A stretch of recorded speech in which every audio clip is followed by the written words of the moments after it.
is a video of, this is Keir Starmer. They're trying to institute this in the EU right now, this thing called digital ID. Now, Keir Starmer has either clearly never read Revelation 13 or he read it and he's like, I'd like to be the Antichrist. So check this out. Today, I am announcing this government will make a new free of charge digital ID mandatory for the right to work. Mandatory for by the end of this work. Parliament. Let me spell that out.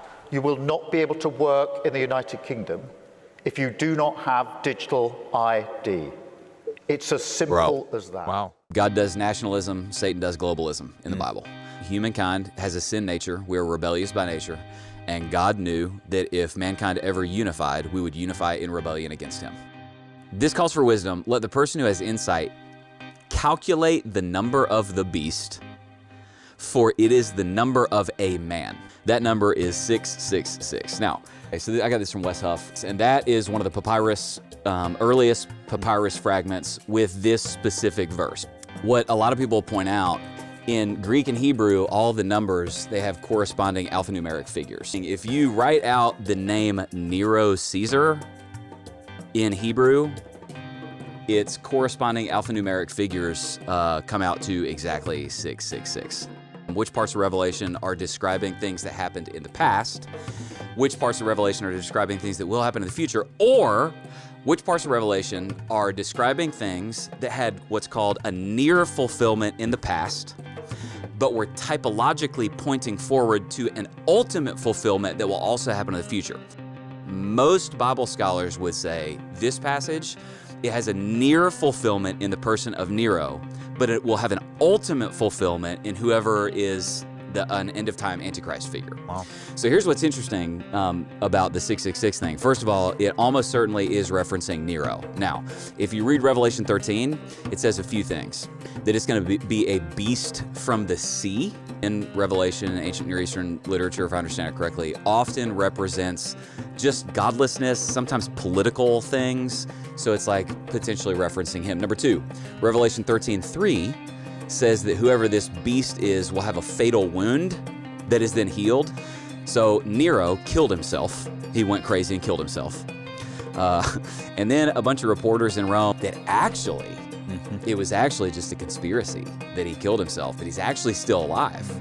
And he's actually, you just think that he had a fatal wound and he's coming back. So when Revelation 13:3 says this beast had a fatal wound and was healed, it seems like it could be referring to this Nero redivivus myth. Number three, it says Revelations 13:3, 5, and 6, that Nero, the beast would blaspheme God. Nero obviously demanded Lord Nero worship, put himself in the place of God.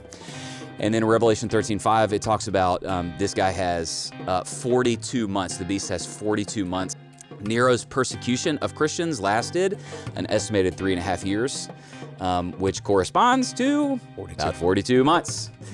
And then again, you've got the deal of a mark or a stamp on a right hand or the forehead, and apparently there was some of that going on. Okay, let me do these others real quick. Number four, the rebirth of the nation of Israel. This is Isaiah 66, 7 through 9. It says, before she goes into labor, she gives birth. So the closer we get to the return of Christ, all this stuff that the Bible's prophesying, just like contractions, get closer and closer and closer. And then it's like, bro, it's about time. So it says, before she goes into labor, she gives birth. Before the pains come upon her, she delivers a son. Who has ever heard of such a thing? Who has ever seen such things? Now listen. Can a country be born in a day? That is exactly what happened to the modern nation state of Israel on May 14th, 1948. So they declared their independence. Then United States President Harry Truman recognized Israel as a nation on that same day. A bunch of other nations follow the United States leadership, and immediately in one day, Israel became a nation again. Wow. Number five, the rise of false Christs and false prophets. This is Matthew 24. Jesus answered, watch out that nobody deceives you. For many will come in my name, claiming I am the Messiah, deceive many, and many false prophets will appear and deceive many people. There are a lot of world religions rising right now that are full of stories, myths, legends, demonically empowered things that essentially There are false Christs and false prophets. Number 6, let's keep going. Revelation 20 verse 4 is talking about the end of time, and it talks about the souls of the beheaded. Islam throughout history has historically practiced beheading as one of the ways that it metes out persecution upon what they call infidels. That could be a fulfillment there. Number 7, John 16:2. Jesus says, indeed, the hour is coming when whoever kills you will think he is offering service to God. Religious persecution, which is massively on the rise. Number 8, this is really interesting. The whole earth needs to be able to see the same thing at the same time. Now, this is really interesting. Just track with me. Revelation 11 talks about 2 witnesses. So these 2 witnesses come, the entire world's listening to them and hating the truth that they're speaking. Listen really close to what Revelation 11 says.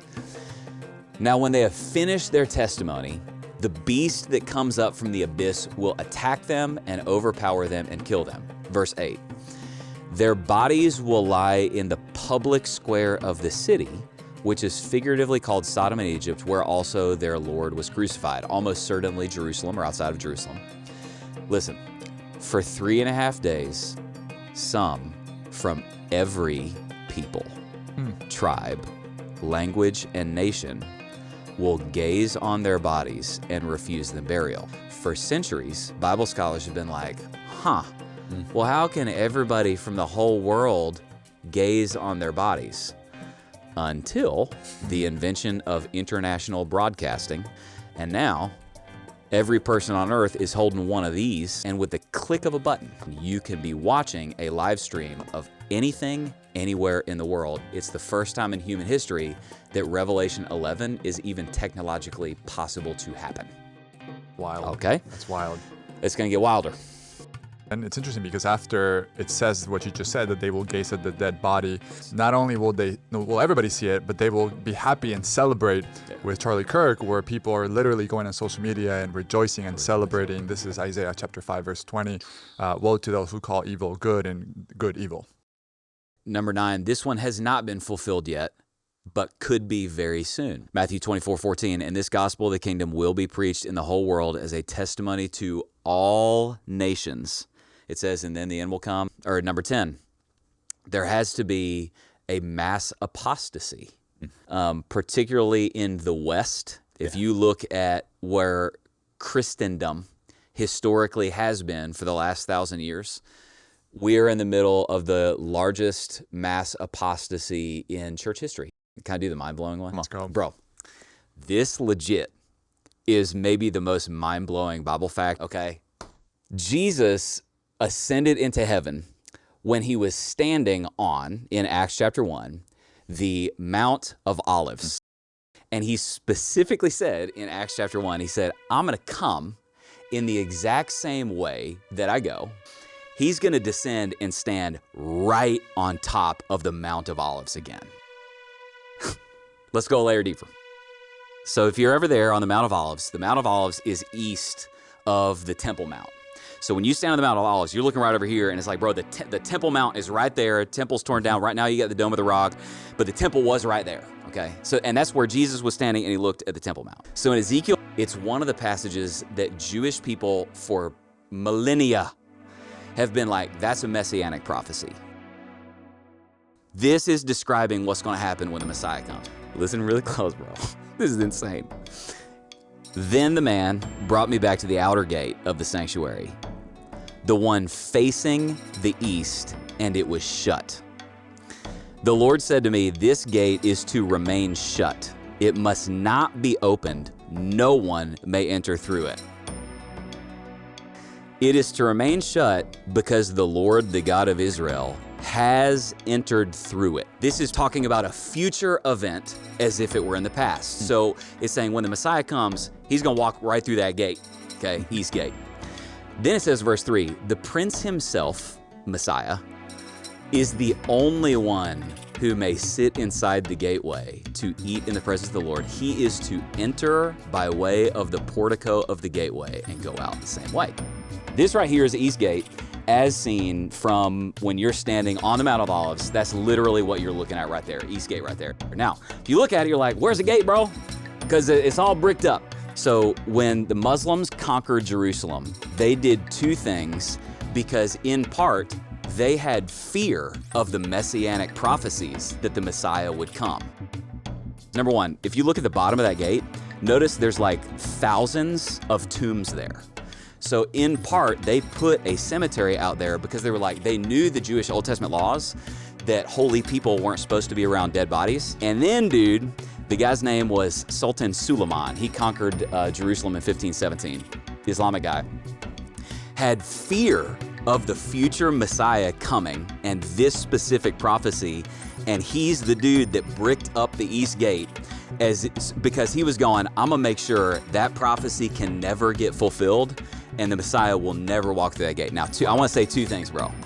Number one, that reminds me of when the Romans put Jesus in his tomb and put a big rock in front of it, and the funniest verse in the whole Bible, they go, make it as secure as you can. Wow. And this is exactly what that dude did. He bricked this thing up, all right? Are you ready? I'm ready. I'm ready. Zechariah 14:3-5.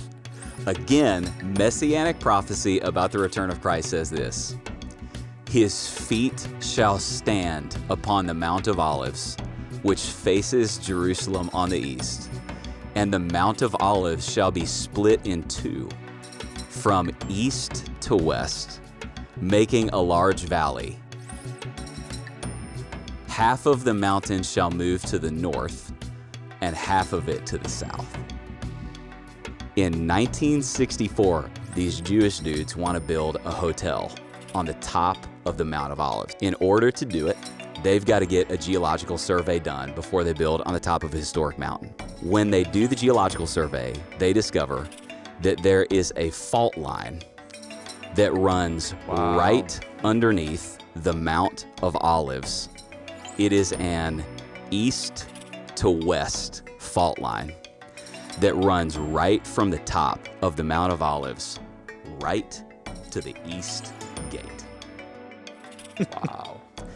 And that passage says, when Jesus returns, he'll descend on that mountain. And I think what's going to happen is the Bible talks about the earth and the heavens being shaken.